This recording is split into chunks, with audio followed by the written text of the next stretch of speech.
पहले 3 साल पहले एमपी इंदौर से मिली थी, जब मैं एमपी इंदौर में एक कंपनी में जॉब के लिए थी, वहाँ पे SY सिप्रा इंटरनेशनल कंपनी में।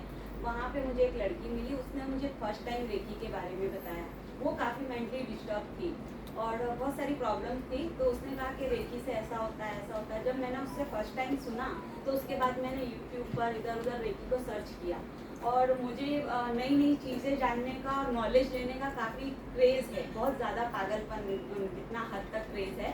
फिर मैंने रेकी को सर्च किया तो रेकी के बारे में मैंने बहुत कुछ जाना, मुझे अच्छा लगा। फिर मैंने वहाँ से ही फर्स्ट डिग्री सबसे पहले की, और जहाँ से मैंने फर्स्ट डिग्री की थी वो भी बहुत अच्छी क्लास थी और मुझे बहुत अच्छा लगा। उसके बाद 2 महीने के बाद जैसे सेकंड डिग्री होती है, तो सेकंड डिग्री के टाइम मैं वहाँ से वापस आ गई।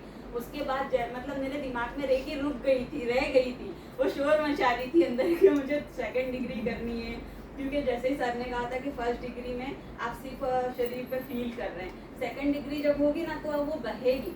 तो मतलब वो टेस्ट इतना अच्छा लग गया मुझे रेकी का, तो मुझे वो सेकंड डिग्री का टेस्ट मतलब बेचैन कर रहा था। उसके बाद मैंने सेकंड डिग्री के लिए जस्ट डायल से कॉल किया, वहाँ से नंबर लिए और मैंने सभी लोगों को कॉल कर करके उनका पर्सनली इंटरव्यू लिया, क्योंकि मैं ऑलरेडी मैनेजर थी तो इंटरव्यू की आदत थी, हर लोगों को कॉल कर करके इंटरव्यू लिया। इंटरव्यू के बाद जो मुझे बेस्ट लगेगा ना उसके पास मैं जाऊंगी। यहाँ गुजरात की बात है, मैंने सर का भी इंटरव्यू लिया।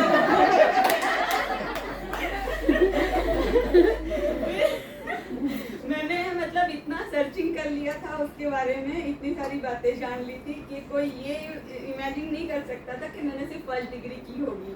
तो मैंने सर को भी बहुत सारा पूछा, आप ये सिखाएंगे क्या, आपकी इसमें ये है क्या, वो है क्या, पर सर ने मुझे प्रॉपर आंसर दिया। मतलब मैं सेक्रीफाइस थी सर के आंसर से, और इतने सारे जो नंबर्स निकले थे मैंने उसमें से सर को एक्सेप्ट किया।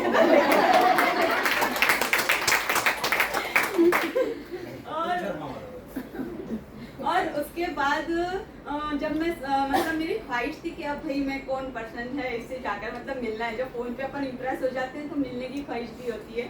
और फिर हम लोग तो क्या मार्केटिंग टीम से हैं, तो मिलने की ख्वाहिश हम लोगों में हैबिट है मतलब हम लोगों की। फिर मैं जब आकर मिली तो पर्सनालिटी भी जैसी सोची थी उससे कहीं ज़्यादा थी। जब मिलने के बाद और भी मज़ा आया। फिर उसके बाद में प्रॉब्लम ये थी कि मेरे घर पे से परमिशन नहीं थी कि मैं यहाँ पे आऊँ। फिर भी मैंने घर वालों का थोड़ा सा विरोध सहा, मतलब 1-2 बार तो मैं बताए बिना ही आई थी। मैंने जैसे तैसे प्लानिंग की और घर से, क्योंकि 2 ही दिन का मैटर था, तो फिर मैंने यहाँ से सेकंड डिग्री की। सेकंड डिग्री करने के बाद मुझे और भी मज़ा आया, मतलब वो जो चस्का होता है ना वो डबल टिबल 4 गुना बढ़ गया। और ये सब सर की वजह से हुआ है। फिर उसके बाद में जब शिविर के बारे में लास्ट टाइम मैंने कहीं से, जैसे मैं वापस एमपी गई थी तो वहाँ से मैंने 3rd डिग्री की थी, मगर यहाँ के शिविर में आने के लिए यहाँ से 3rd डिग्री फिर से करना ज़रूरी था।